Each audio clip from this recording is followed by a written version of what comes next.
Tommy Rex, and you're listening to today's Boondoggle.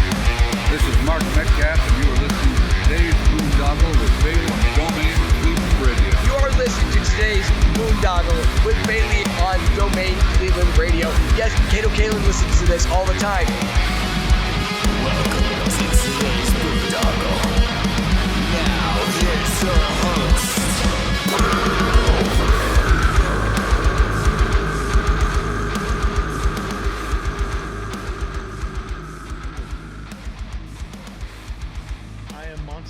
The Sonic Temple Art and Music Festival returns May 14th through 17th with My Chemical Romance, Tool, Bring Me the Horizon, and Shinedown. Plus, Pierce the Veil, Good Charlotte, The Offspring, Sublime, Godsmack, Breaking Benjamin, Marilyn Manson, and so many more. Sonic Temple in Columbus, Ohio, May 14th to 17th. Passes on sale now for as low as $1 down at sonictemplefestival.com. What's going on, everybody? It's Bill Bailey with today's Boondoggle, and catching up with an old friend, Mr. Joey Arena from the band Outlier. What's going on, man? What's up, man? Good to be back. Yeah, man. It's like we were talking before we went on, man. It's been a few years, and you've been a busy cat, man. Yeah. I like to stay busy. It keeps the anxiety at bay, I think. Yeah, it probably keeps you out of trouble too, right? It does. It definitely helps. I know about that, man. So, hey, usually when I have somebody on for the first time, I like to get a quick background and go way back. So do you remember what you originally wanted to be when you grew up?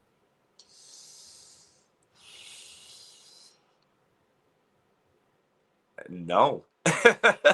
you know, honestly, man, I have the weirdest. So I'm going to answer this very honestly. When I was in first grade, I don't know why I remember this. This is the weirdest thing in the world. Teacher goes around, oh, what do you want to be when you grow up? And it came down to me. Everybody's just saying, they're an astronaut and this or, whatever. And when it came to me, and I swear to God, man, I don't know why I answered this with this. This is the craziest thing. It wasn't so much of an occupation, but I said I wanted to be an angel.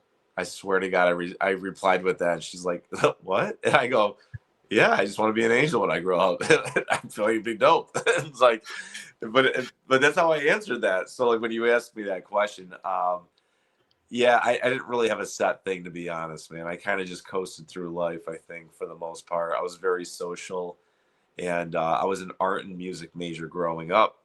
So I felt it was going to be within the arts somehow, but I do reflect back, sometimes, and I think about, man, I should have pursued sports more. I was somewhat of a jock growing up. I played baseball for 6 years. I was pretty good at it, and I feel like even bad baseball players get paid good money. So even if I wasn't great, I still could have made a nice hearty living. So nice.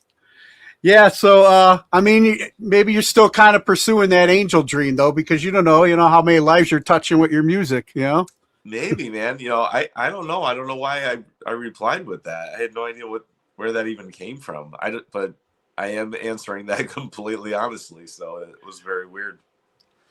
Nice. And then when was it like that, you were early, what was your early exposure to music like, and who was like the earliest influences for you? So I got into music really young. As far as just being a fan of music, I was obsessed with Michael Jackson when I was very young. I had to be bribed by my grandmother to walk down the aisle of my mom's wedding to my stepfather. I got cold feet. I was the ring bearer or whatever. And I got cold feet right before my grandmother said, I will take you right after the wedding to go buy you a Michael Jackson tape. And I'm like, really? And she said, yeah. And I'm like, can I get Michael Jackson bad?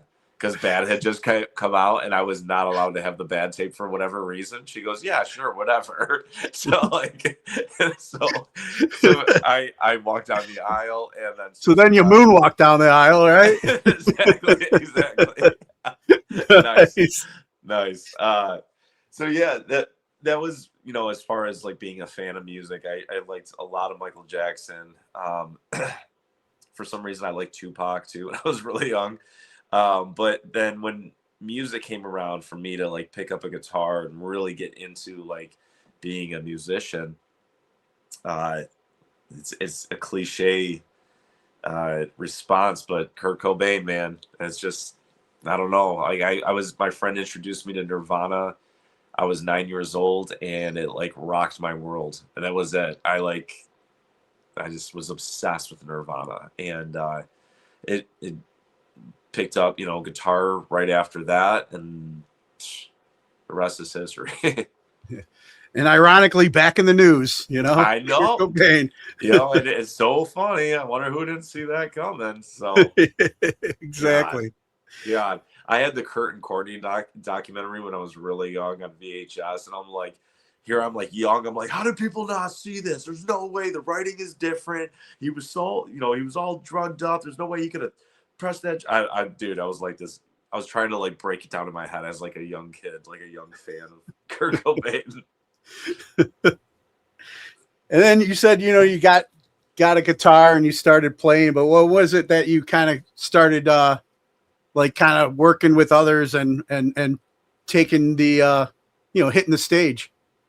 Yeah. So my first show was, I was 14 years old. I was in a like pop punk band, and we were a 3-piece, and I just got really into songwriting, and for some reason, I probably didn't even write good songs, but I thought I did. And oh my God, man, I was so nervous. I was pacing back and forth. I was at this like rec center, and I definitely went to the bathroom like 3 times before I even played. And like, there's like pictures of me, and I definitely did not look at the crowd the whole time. I just like was staring down, like playing the guitar, and just not even like looking at the crowd. I had such stage fright growing up. And but I loved it though. I love the rush of it. I don't know where it came from. I don't know why I became so like obsessed with just being on stage, and just kind of like it's just a freeing moment, and I get to like kind of black out and forget about my problems and the world's problems, and just I don't even know what I do on stage. That's why I call it, I just black out. I don't even know what I'm doing. Honestly. But I love that feeling though. I love that feeling of not having to think, and it's probably because of, how much I really do put on my plate, and like all the stress that I put on myself and stuff. So it's like a moment to like actually get to just enjoy it, and stuff like that. So just a bunch of bands growing up though. And then I picked up vocals. Honestly, I got serious with vocals at the beginning of Outlier, and I sang for a pop rock band before this too, but I wasn't really any good. I was terrible. And what was like the music scene like where you grew up at? Oh, it used to be great, dude. It was so awesome. I was very fortunate to grow up in a really great local music scene. We had very diverse shows. We had like hardcore bands like playing with pop punk bands, playing with like indie emo stuff. Like it was just very diverse shows. A lot of lodge shows or floor level shows, very intimate stuff. Diverse shows brought in diverse audience. You know what I'm saying? And then as time went by, it just really started declining because everybody, I don't like the diversity thing kind of started going out the window. So now you see like 5 of the same sounding metalcore bands just on the same bill. And like, so you're not bringing new people. And then like, it just became very cliquey, and like a lot of the musicians started developing like an ego to who they wanted to play with. It's just, they kind of, it's self-imploded, honestly. So like the local music scene is not even a fragment of what it used to be. So yeah. Gotcha.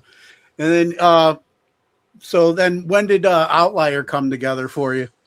So I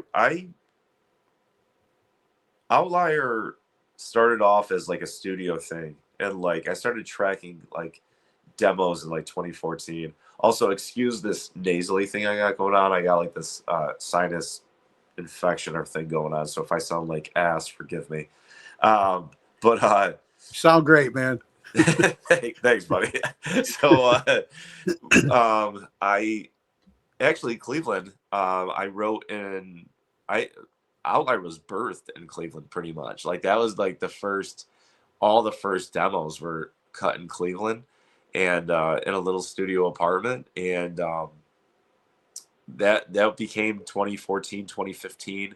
2017 was the band's first tour, which was Einstein Kills, Plotting You, and Dayseeker, and then Outlier, and which is so wild to think about how massive all three of those bands are now. Like that tour was like 400 cap rooms, and now it's like, you know, they're all like larger than life. So it's really awesome to see all them like take off. But yeah, man. So kind of around that time, but I wrote and recorded everything, and then I pieced the band together. I got members later once we got our first, you know, show offers and stuff like that. So and Outlier pretty much operates the same way still. I just write and record everything, and I try to force my guys to write some riffs every now and then, but I think everybody's just comfortable with me doing everything, I guess. And you seem to like throwing more on your shoulders anyway, right? Dude, I don't know why I bite off more than I can chew. I've always done this to myself. I don't know why I do it. I probably get very uncomfortable just when things are just like quiet. I don't know why. I have to learn to enjoy the peace and quiet, but I don't know how to get there quite yet. Yeah, I feel you on that. So talk a little bit about, you know, the birth of it in Cleveland. You know, where were you recording at, and where were you living during that time? Yeah, so I was actually still living in Rochester, but I would drive up every weekend to Cleveland for over the course of like a year and a half. And I worked with Evan McKeever. Do you know Evan?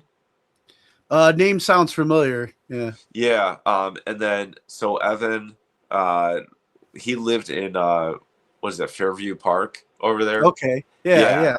Yeah. So like right on like Lorraine, like that main drag over there. So Okay. yeah, man. And he had this like little studio apartment, and that was it, man. We wrote and recorded, and like there's like 4 apartments in this place, and here I am like belting my brains out, like singing in this apartment. The whole place can just hear me just like screaming and singing. It's just chaos.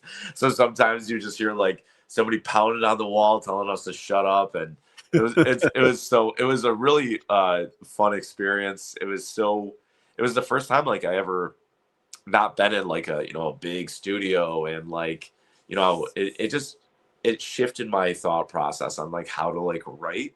And I really like those small intimate settings a lot more versus like going in these $500,000 $1 million studios, and then just, I don't know, it's kind of sterile, if you know what I mean, you know? Like, Yeah. So I like the closer settings for myself. Gotcha.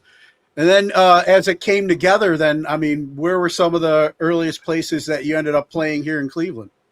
So we played, it used to be called The Hive back in the day. I don't know if you remember. The Hive was a thing. I think so. I know. I mean, I remember the Hi-Fi. The Hi-Fi, and then there was one that was like the Hive, but The Hi-Fi became the Foundry. Yeah, but there was one. Yeah. We used to call it the HIV because it was literally HIV. It was like, but they called it the Hive. It was very weird. It was like a beehive thing. So it was a very weird, like, it was a cool venue. But we played. We played definitely Foundry. Peabody's was before Outlier, but I played Peabody's. I miss Peabody's. I'm sure you guys me do too, man. And then we played the one down by the water. I forgot what it's called. Oh, the Odeon? Yes. Was that the place at the time? Okay, yeah. Yeah. We played the Odeon in Outlier, and then Mercury Lounge are the 3 venues that Outliers played in.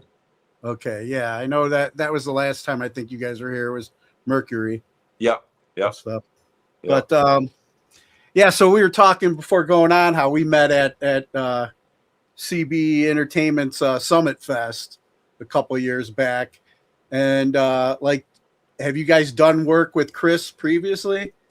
We've Chris and I have talked several times throughout the years. We have not gotten to do any work together though, but we are very familiar with each other. So I believe there was a little talks of if he did it again, would we be interested? And obviously we would be, but I think it's just kind of, like I don't know. I don't know if he's still working on that or where that stands. But yeah, we would love to be a part of that or anything Chris does for sure. Yeah, he's got a lot of stuff going on, and yeah, it'd be cool to see that happen. Yeah. So yeah, I was going through your catalog before we get to the latest single. I was, to get ready for tonight, I was driving and I was playing on some of the songs, and I was just like, "Blame the Dead" came on. And I was just like listening to the words. I really getting into the lyrics, and I'm just like, damn. And this was like, I mean, it can be for today, obviously, man. I think, but I mean, when you wrote it, we were already headed in the direction, I think. But you want to share a little bit about, writing that song? Yeah, that song was. Let's see how I can word this. I've been anti-politics. For anybody that knows me, I've been following politics before it became cool to follow politics in 2016, if you know what I mean. Like, it's like I have no emotional ties to anybody on any political side. And when you kind of take a step back and you realize, like, what a career politician makes, like what their annual salary is and how some of them, their net worth is insane. And yeah, you can say, well, through endeavors, please, the insider trading is a thing, and like the corruption, the lobbying, and all of them are helping each other. And it's disguised as like one party's doing more good than the other. And it's like one's more for humanity and one's more for small good. It's two wings of the same bird. You know what I'm saying? Yeah, and people exactly. get really, really wrapped up in it all. And I was watching Fight Club when I wrote Bulletproof and Blame the Dead, and it was very much about, honestly, just I'm going to say figuratively to protect myself in the moment here, but like literally just burning down the entire establishment and starting over again. I mean, honestly, we're coming up. They say every empire collapses at 250 years. I don't know. I feel like we're at that mark. Oh yeah, we are. I can't do the math off the top of my head, but we might be at that mark. But like, we're not moving in a better direction. You know what I'm saying? And like, and rather being, trying to be trendy and like, oh, I'm going to, I don't know if I could swear on this, but like, yeah, it's an adult show. Okay. Rather shit talk this politician or shit talk this politician or shit talk this side or that side. Like, I am very much a live and let live type of person until it impedes, like, because, dude, it is what it is. Like, all I can control is what I can control, which is within my own, right? Yeah. So people, if they just remove their blinders of the situation and stop looking at it like, like fucking football teams, you know what I'm saying? Like, we're the Browns and we're the Patriots or whatever the fuck. Like, stop looking at it like that, man, because honestly, again, they're all in cahoots, and like we're not moving in a better direction. And each president I don't care what side it is, like, they all are doing the same shit. They all, like, I mean, dude, if you go to Hillary Clinton and Obama's fucking like interviews in like 2012 about immigration and gay rights, they literally sound like hardcore alt-right Republicans. But everybody like, but the argument though is that, oh, well, people change. Oh, they can change. But when people make mistakes from 50 years ago, that person can't change though. It's just so selective. You know what I'm saying? And it's like, dude, and you know, and again, like, dude, when Trump talks, sometimes I'm like, dude, just shut the fuck up. Like, do you just shut up sometimes, bro? So it's like, it doesn't like, I have frustration with it all across the board, whether it's policies. But again, I think that they're all just lining their own pockets. And I think that it's a show, because look at the Epstein files that are being rolled out. Right. And first off, you know, they can pretend like, oh, we redact, you know, like we blacked out this and that to protect this. And first off, I'm all about blow that shit wide open, sink that Titanic. I want to see them all come down. I don't care. And you know what? You think the people that have been hurt along the way care about like their name in the process of that right now? Those people have trauma, lifelong trauma. You think that they don't want justification of anything, or justice, I'm sorry, as to anything they had gone through growing up? Like, we don't even care about that right now. It's so sad. Like, I see a society, things are being rolled out, and you know, it's still, the frustration is still not blanketed evenly the way it should be. It's still focused on like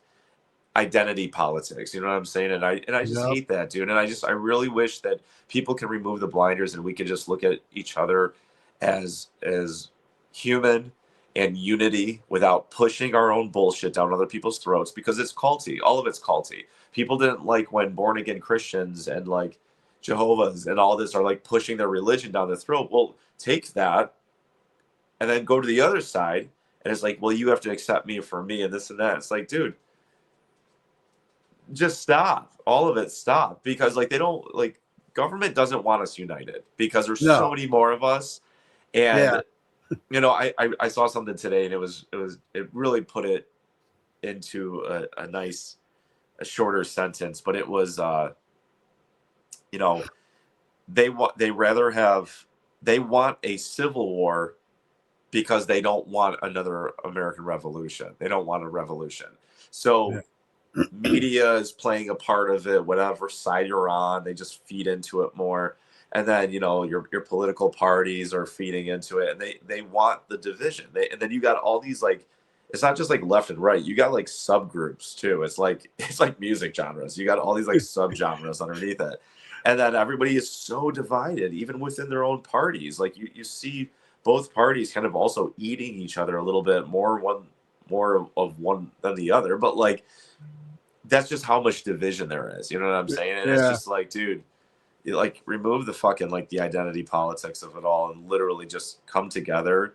And because I think that everybody deep down probably wants the best for one another. They just think that their way is the better way, probably.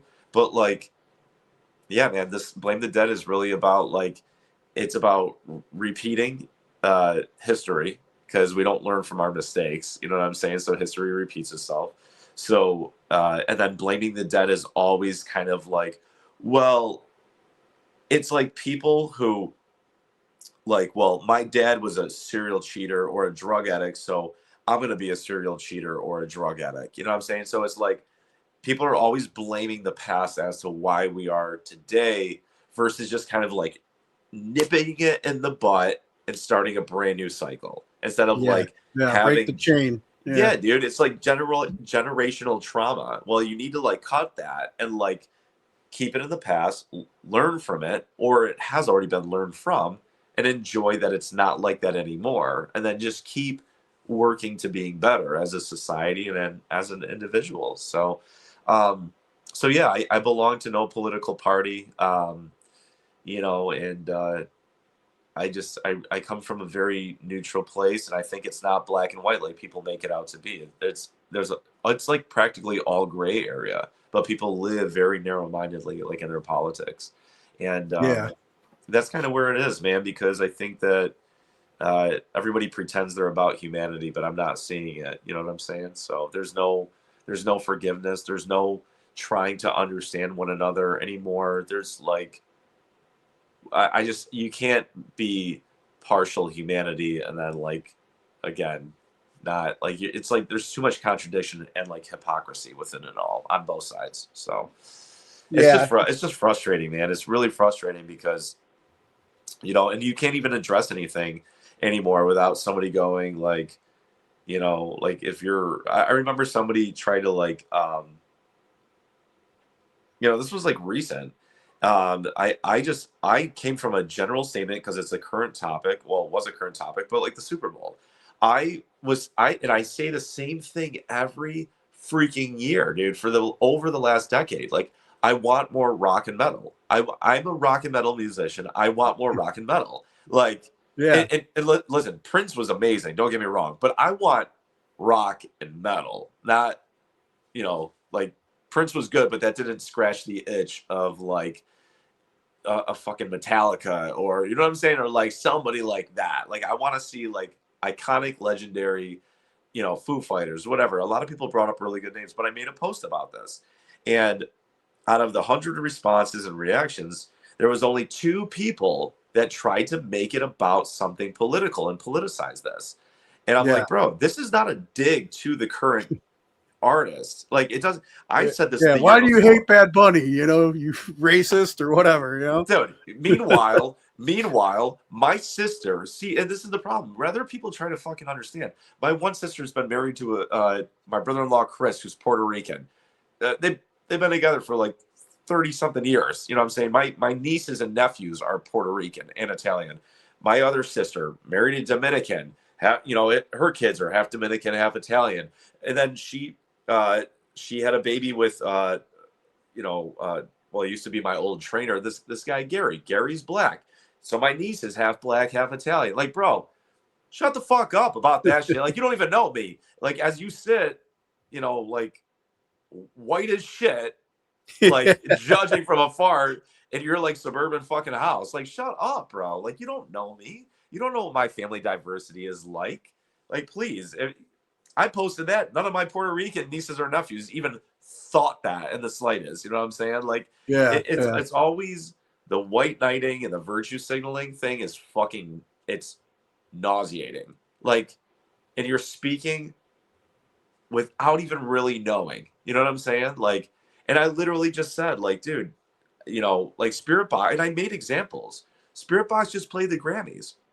Gojira just played, the Olympics. Like, and I gave examples. It not anywhere did it say screw this current artist or screw. It's like, dude, why are you guys like, you want to make something out of nothing? That's just what it is. And it's all I was just saying. Like, dude, I'm advocating for the genre. What's wrong with that? Because I want to see like a rock and metal. Because I want more for this genre. I want more for it. Like, pop and hip hop have been on top forever. Well, I want to see fucking Slipknot. I don't even care. Like, shit, man. They could play, they could play some of the more singy stuff if they wanted to, or water it down if they needed to. Like, that would be an amazing concert for the Super Bowl. Tell me it wouldn't. Like, who cares? I don't know, man. I just, like, it's just, but people need to make everything, and they need to politicize everything. And it's like, that's just, it's so annoying in that regard. And like, and I've gotten to a point now because I won't even explain myself. Like, if you've been on anybody who's known me, there's a million interviews. I'm anti-politics. I could not say it more. You know what I'm saying? And if you still want to try to, I will remove you from my friends list because the 2 people that commented are 2 people that I didn't even know existed, honestly. And one of them, I didn't even know who this guy was. Of course he like has to get into like talking. Well, it's funny. He actually called me a midget, which is hysterical.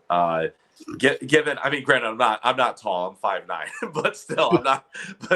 But it's like, dude, you're literally trying to, like, he called me MAGA or something, which is hysterical. Again, I belong to no party. I did not vote, but it's hysterical. You're also using a derogatory fucking term. Yeah. Like, The hypocrisy. Yeah.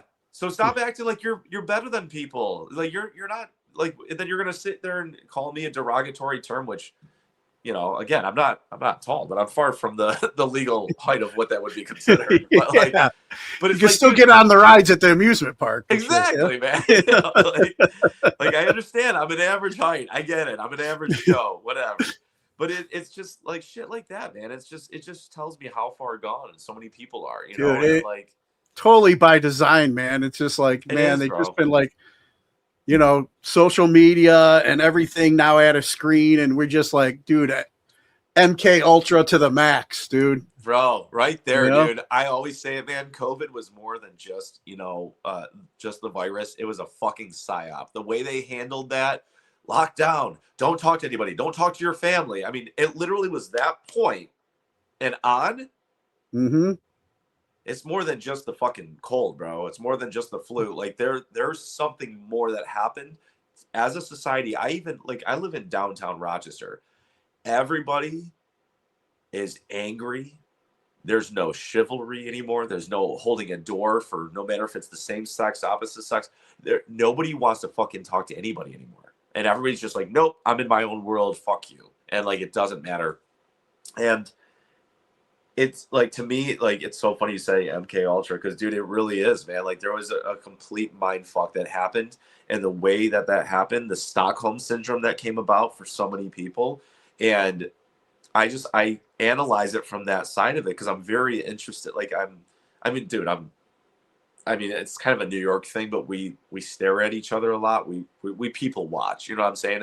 I'm very observant. I live in the city. I keep my head on a swivel. So I'm always interested in seeing how people just, you know, operate. And again, from that timeline on, dude, it's even, you know, it's just different. It's so different now. Everybody hates everybody, you know?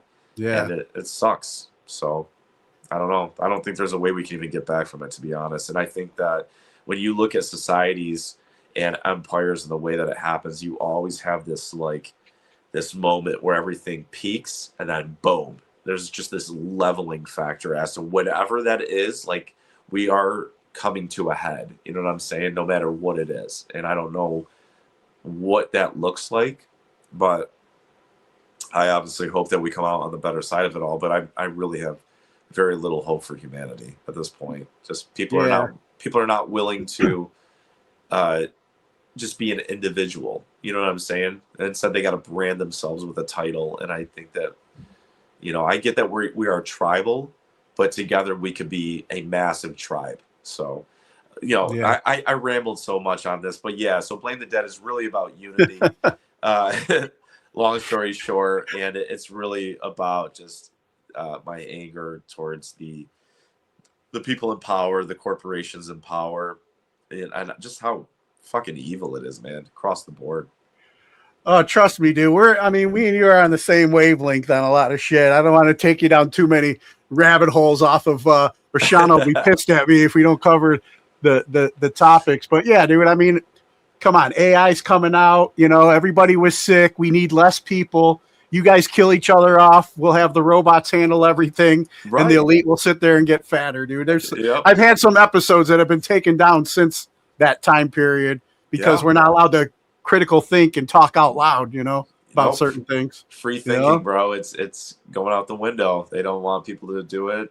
Other people, and of course, if you say something, they're like, "Oh, you're fucking conspiracy theorist." Well, last time I fucking looked, conspiracy theorists, the score, bro, is like 700 to 0. Like that term is so stupid now. It doesn't even mean anything anymore. No, I'm just a free thinker. I question everything.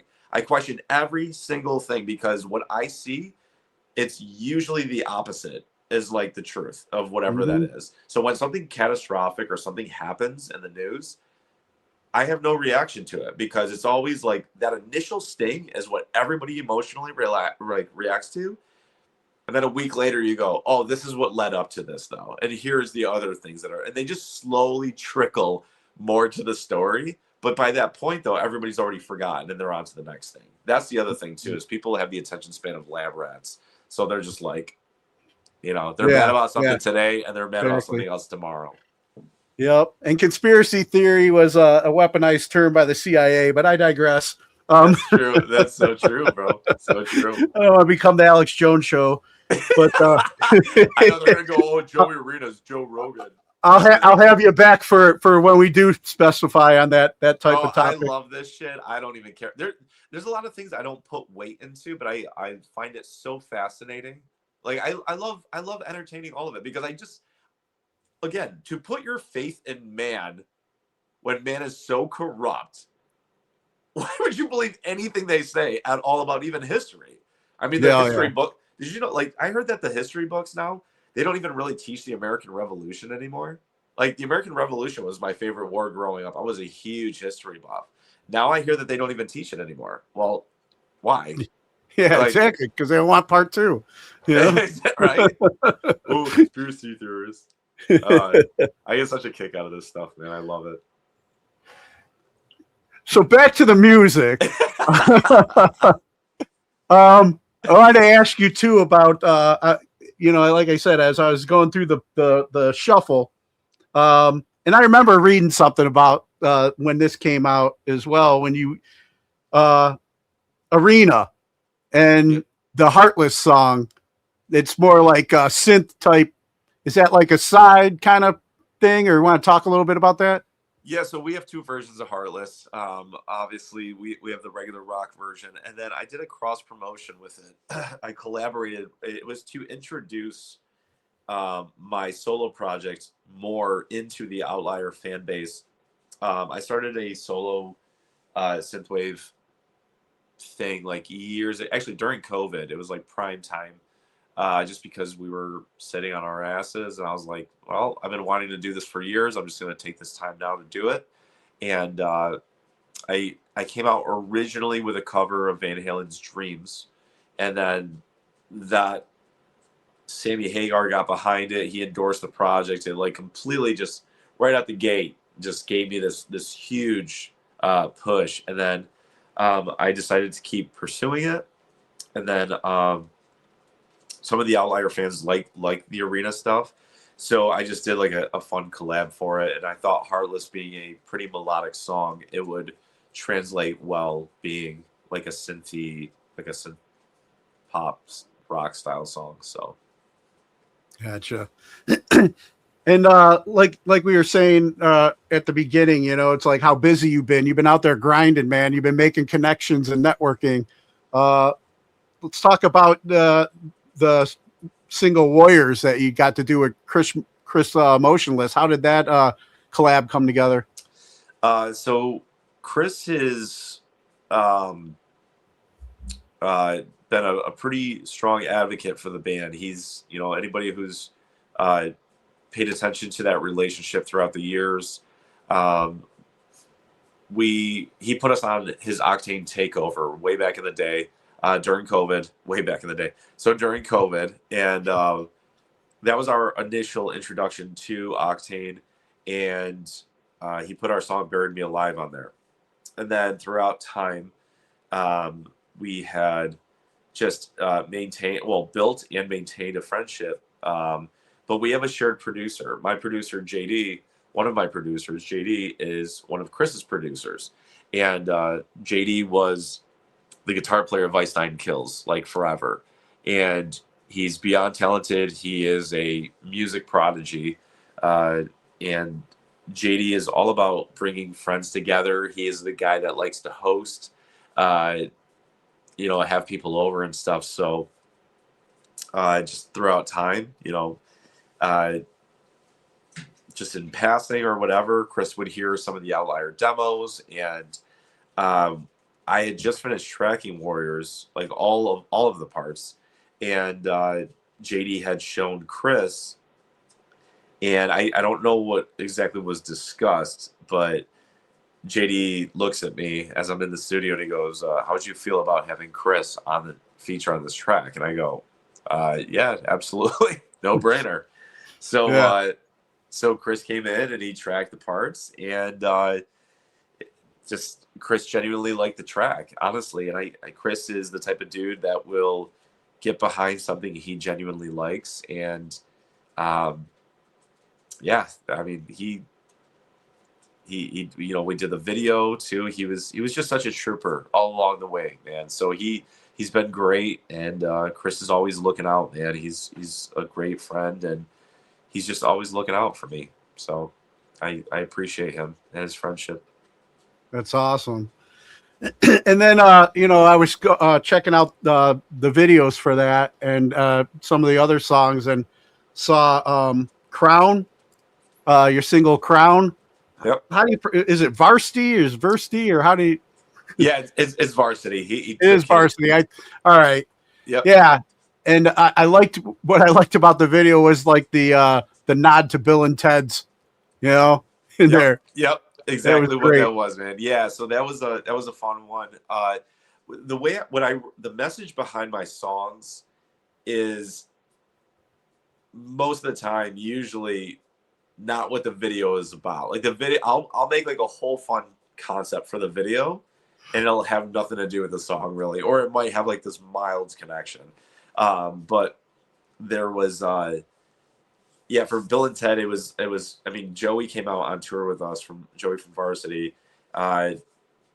He was bored, he wanted to get out, he filled it on merch, and all we kept talking about was like AI music and like how Spotify had that AI band, and like, ooh, they're climbing up and all this, like, and it was just like, and we're like, dude, this is like the beginning of the end, like, of just destroying everything for like just artists such as ourselves, and like it's just so annoying like that.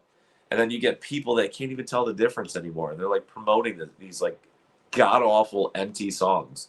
And so we were just talking about it. So the concept of the music video was to build a time machine to go back in time, like somewhat like throughout different gimmicky periods of music, and piece a band together to put on one epic show to be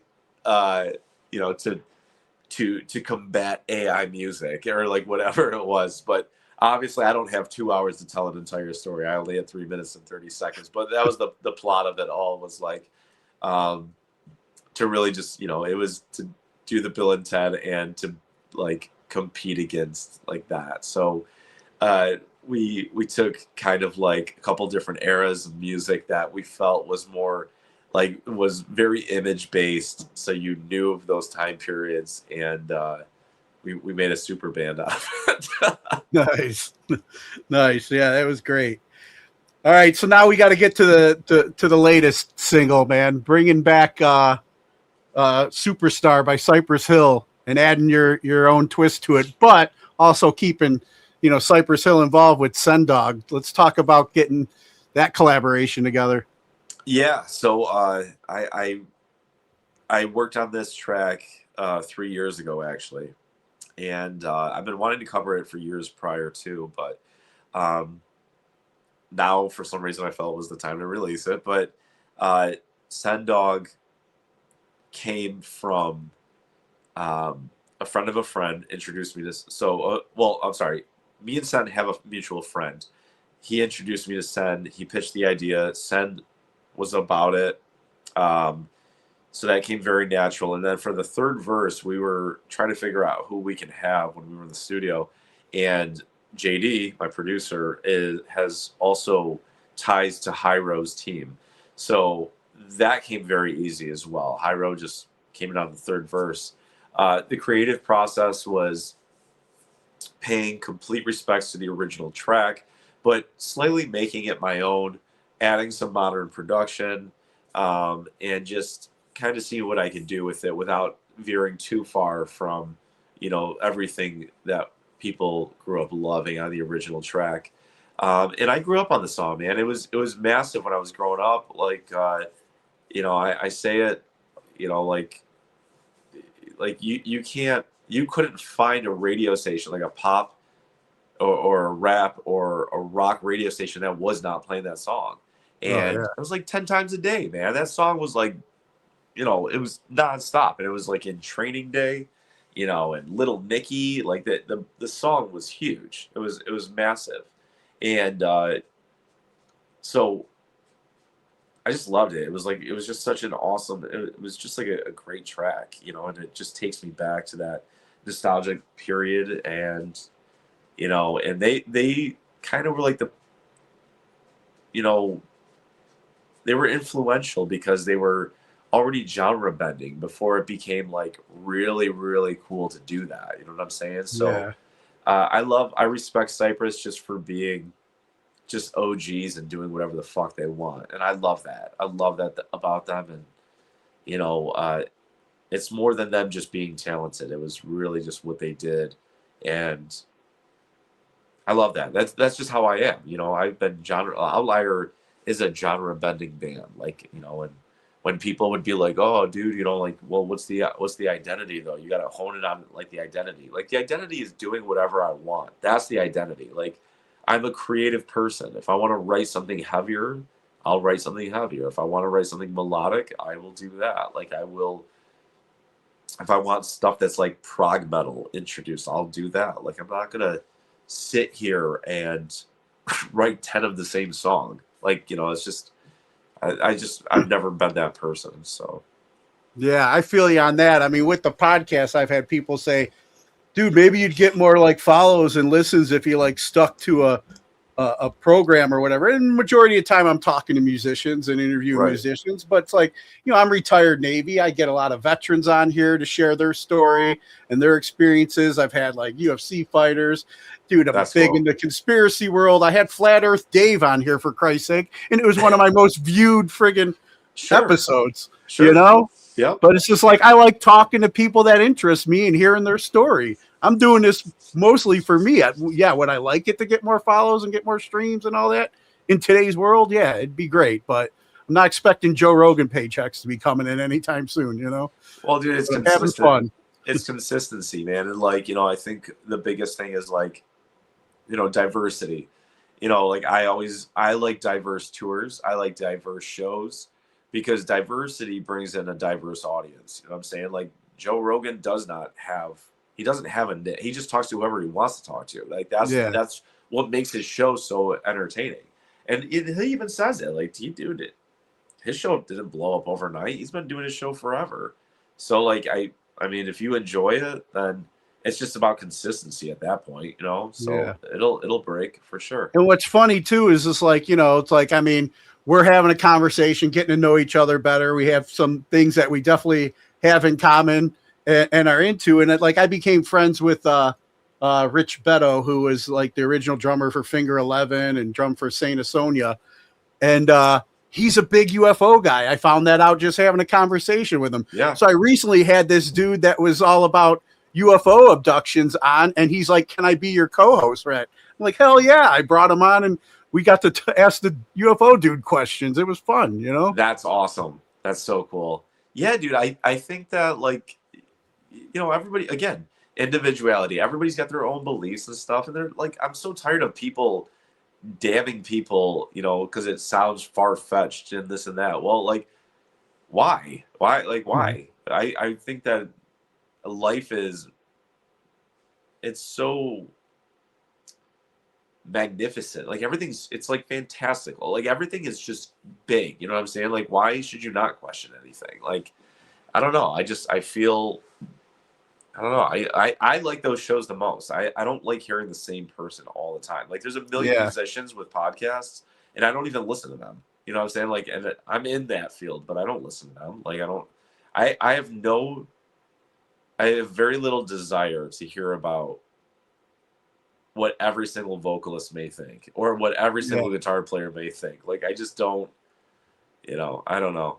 That's not going to make like a good interview for me. So, and it's funny because, you know, it mentioned, you know, this latest video and this collaboration, you mentioned Hyro. I met him through like a couple years ago, a guy who's kind of feels the same way that we do. I had a conversation with, he owns a tattoo shop out here in the area, and he had like a New Year's Eve thing, and Hyro is the headliner in his tattoo shop, you know? So I went there.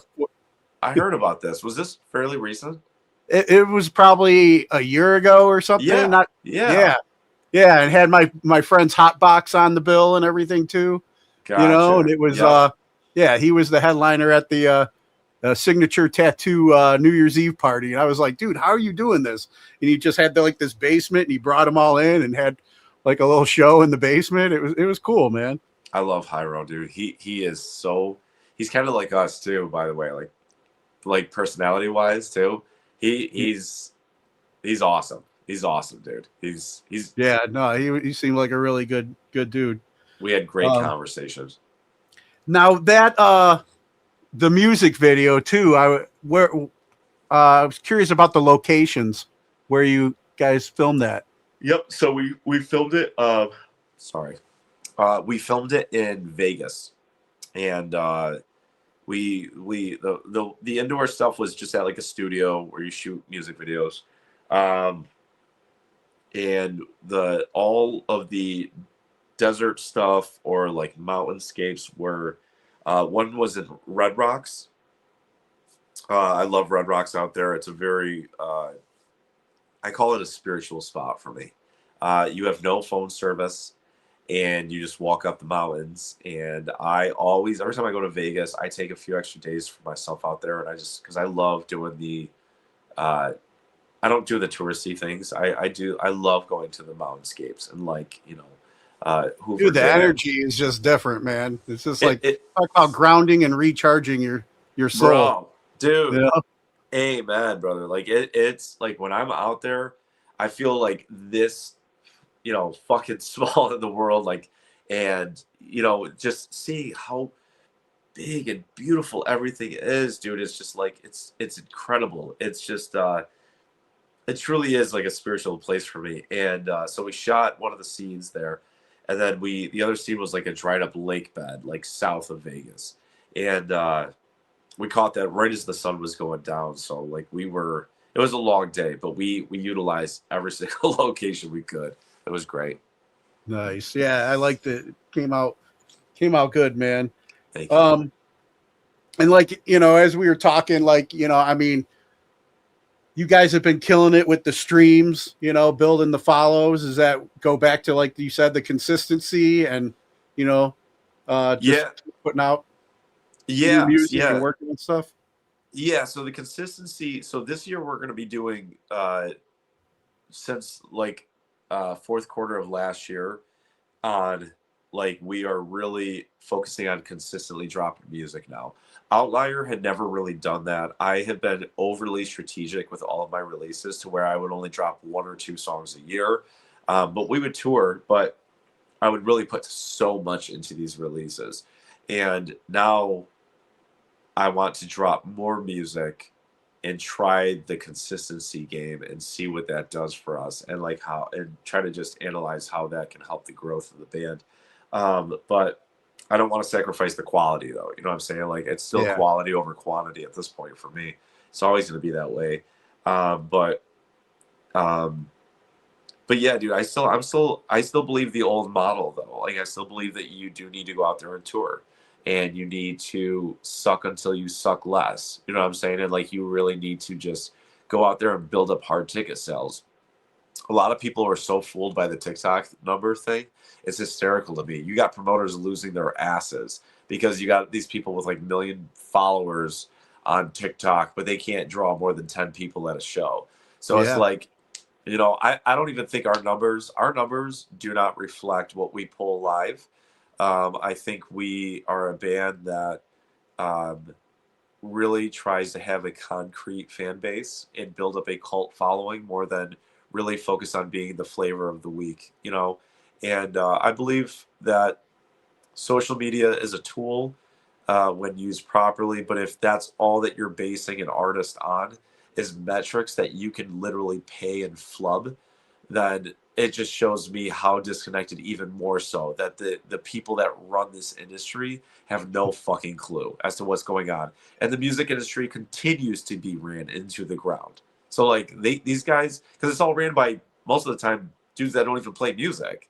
So it's just these guys think I don't know, man. I just I have such a frustration with the design of it. And could I be dancing like a clown in every video and posting all these videos all the time? And could that really generate all these impressive numbers online? Sure. But dude, I have to look at myself in the mirror. You know what I'm saying? Exactly.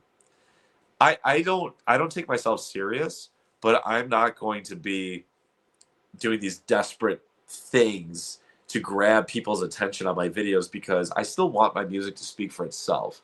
I want people to go, yo, this band writes great shit. Not like, oh, he is such a great content creator. Like, I don't want to be a Yeah. content creator. That shit is exhausting. There's like a new social media popping up every year. And then I gotta like copy and paste, copy and paste, copy and paste. Like, I don't have time for that. I don't know who has time for that, but get a hobby. That's just exhausting. Exactly. So speaking of getting out there and playing, what any big tours coming up for you guys you want to announce? So the only thing we can announce is just what already has been announced. We're going out with our friends in Silent Theory and Discrepancies. We're running it back. We went out with Silent Theory last year, and it was great. It was a great tour. Great guys. So we decided to run it back, but we're going to start in Texas, and we're going to work our way all up the West Coast. I think we end in Portland. We might do some shows routed out to and back for us. We'll see. And then we got some stuff we're waiting to hear back on right now, but we'll see. Or, it's looking to be a pretty busy year for us for sure. So we'll see. We'll see what pans out. Come back to Cleveland. That way we can meet up and really talk about how we feel. Yeah, man. Oh yeah, absolutely. We'll bro down for a while over that. Well, hey, Joey, man, it's been great having you on. For any fans out there that might be new hearing about you guys and want to follow and support everything you're doing, where would you send them? We are in the process of rebranding. So we are getting rid of the V. So it's going to be Outlier. It's been OVT since I created it. But I'm tired of everybody thinking we're a German band. So I'm getting rid of that finally. And so you can still find some of the socials will still pop up with OVTLIER. But you can find us on Twitter at Outlier Sucks with a U. You can find us on TikTok with Outlier Sucks. And yeah, you can find us. So just OUTLIER or OVTLIER will pop up. Nice. And then real quick, I want to ask you a couple of questions I normally ask my guests before we wrap up. And I know you're going to have some bangers for this one, but what class do you feel should be mandatory before graduating high school today?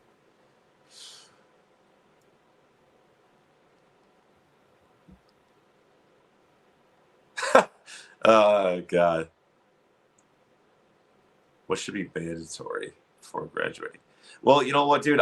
I wish this was even a class period. I don't know if this is going to answer your question properly, but like they should really teach people how to be good with their money, but I know they would never do that. So, but if they taught people how to literally, go through life, balance a checkbook, have a retirement, just learn how to like play with money and invest in themselves and all of that. I think that's probably one of the most important assets, but of course, they don't want that. So that's the number one I usually get, man. Number one answer is that like accounting and doing your taxes. Yep. And like you said, it's by design, man. They don't want us to know that. Teach you how to get in debt, but absolutely not how to grow wealth or anything. Yep. And then who are three people who've inspired you and you can credit for making you the person you are today? As the person that I am today? Yeah. Or as the musician? The person.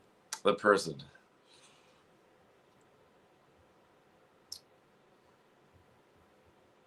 This is going to sound pretty lame, dude, but I didn't really have any role models growing up. A lot of hard lessons learned, I will say. But I will say that my grandmother was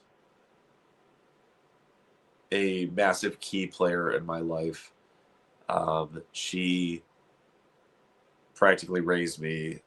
She kept traditions alive and well. She got you Michael Jackson bad. She got me Michael Jackson bad. Exactly. She fed these habits of mine. She loved me unconditionally, and she taught me respect, and she was probably one of the most important pieces. I would say that I had a couple good teachers growing up in high school that really kept me from being a failure.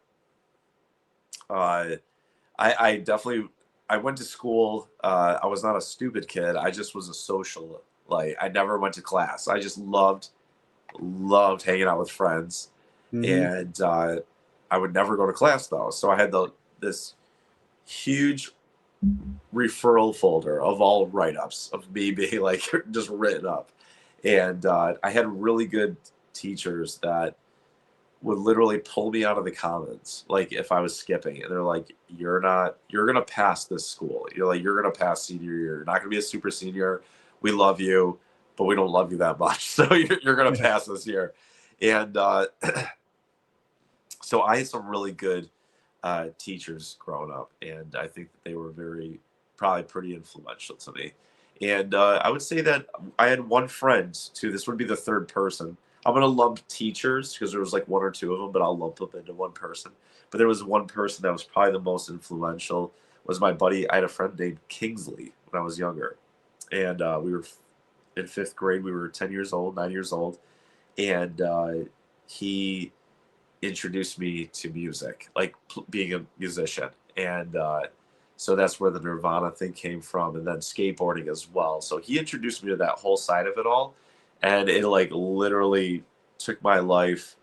And when I was going through it, when I had a really, I had a rough upbringing for about 9 years of my life, which could be a conversation for another day. But like, music gave me the escape. Like touring got me out of an abusive household and on the road, and it kind of saved my life.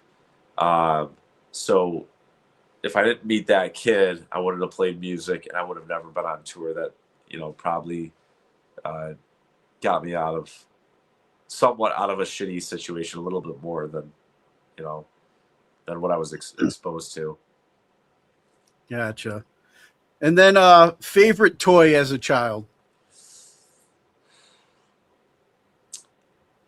Nintendo, Nintendo all day. Nice. And then any message that you have for our military members currently serving overseas?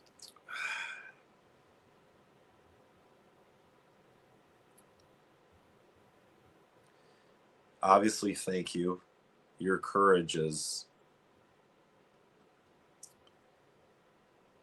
I got a lot of friends that when 9/11, I'm thinking to this point, I would like to answer that, but I wanted to reflect at a point where I had a lot of friends go over in 2001, and the way that panned out, how scary that was. And a friend of mine lost his brother.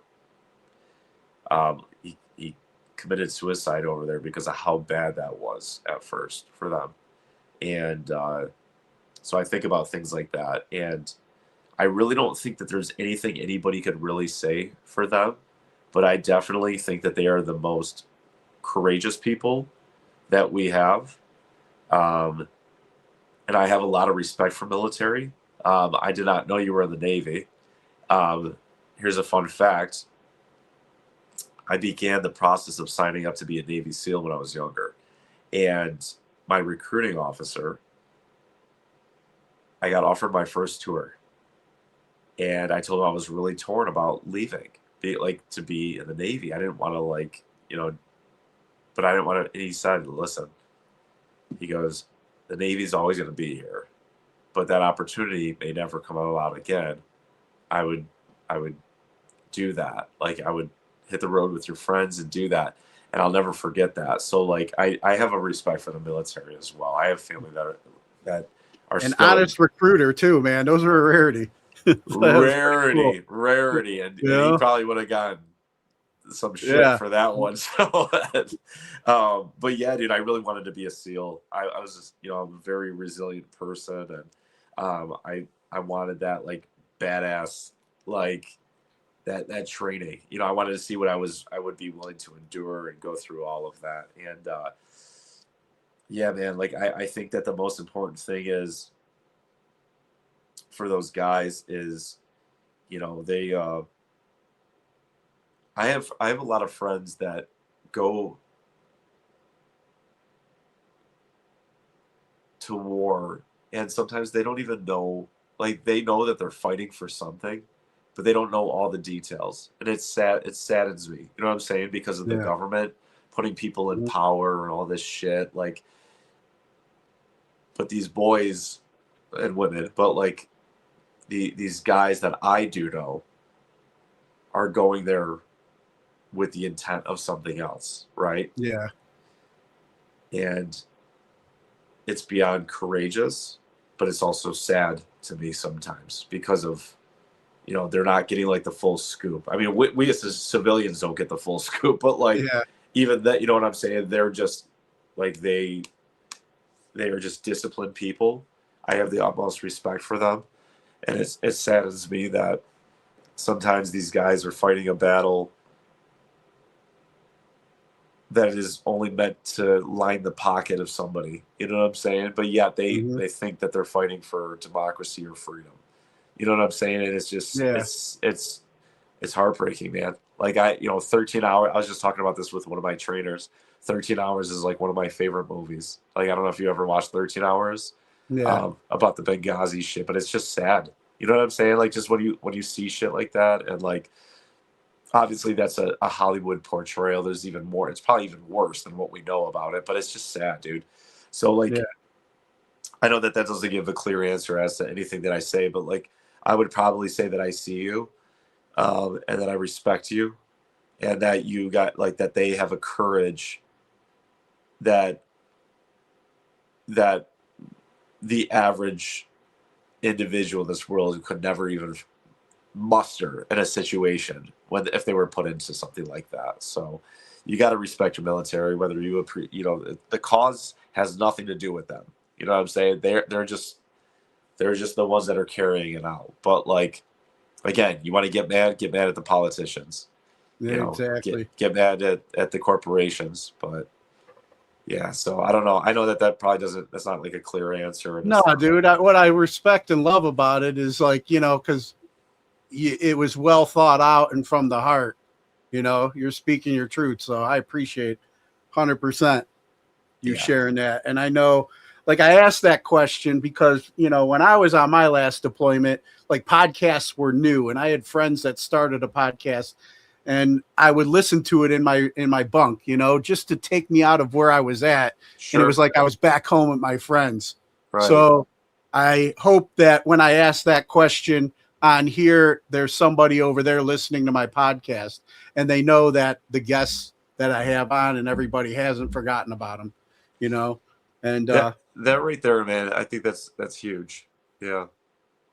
Yeah. So that's probably been one of my favorite responses so far. And this is episode 402. So thank you, Joey. I appreciate that, man. Yeah, dude. Good. I felt kind of silly. I felt like I couldn't give you a clear answer as to that, but yeah. No, dude, you gave me the best answer, I think, because you paused, you thought about it. That was you speaking from your heart and your truth. So absolutely. That means the most, man. Joey, this has been a great conversation, man. It's been really good getting to know you more, and we'll have to keep in touch, man. Absolutely, man. And one last favor before I let you go. You mind cutting a promo ID for the show? Just introduce yourself, and you're listening to today's Boondoggle. Yeah, absolutely. Do you mind if I literally, you're going to laugh. Can I blow my nose real quick so I don't sound like this nasally fool when I go to give you this? Yeah. Go ahead. Give me 1 second, bro. Yeah, man. I was hoping you were going to blow your nose on camera, but that's cool. We'll save that for the next one. All right. Yeah, whenever you're ready, man. Go ahead and do that. What's up, guys? This is see. Excuse me. What's up, guys? This is Joey from Outlier, and you are listening to today's Boondoggle. Awesome. Joey, man, thanks a lot, brother. That was awesome. Of course, good talking with you. Of course, you too, bro. And we'll be back in Cleveland soon, man. And I'd love to definitely meet up and catch up, man. So, and I appreciate what you're doing, man. And again, my respects to you, being that you're you were in the Navy and stuff. Full respects, man. I love what you're doing, and I love the variety of guest idea, I think that it's great, honestly. So I wish you nothing but the best and success, brother. Honestly. Thank you very much, man. Appreciate Oh, it. yeah, of course. Alright! Listen up! Hold on to your seats! Grab your girls, grab your beers! Hey everybody, this is Charlie from Mathrax, and you are listening to today's Boondoggle. This is Mark Metcalf, and you are listening to today's Boondoggle with Bailey on Domain Cleveland Radio. You are listening to today's Boondoggle with Bailey on Domain Cleveland Radio. Yes, Kato Kalin listens to this all the time. Welcome to today's Boondoggle. Now, here's your host.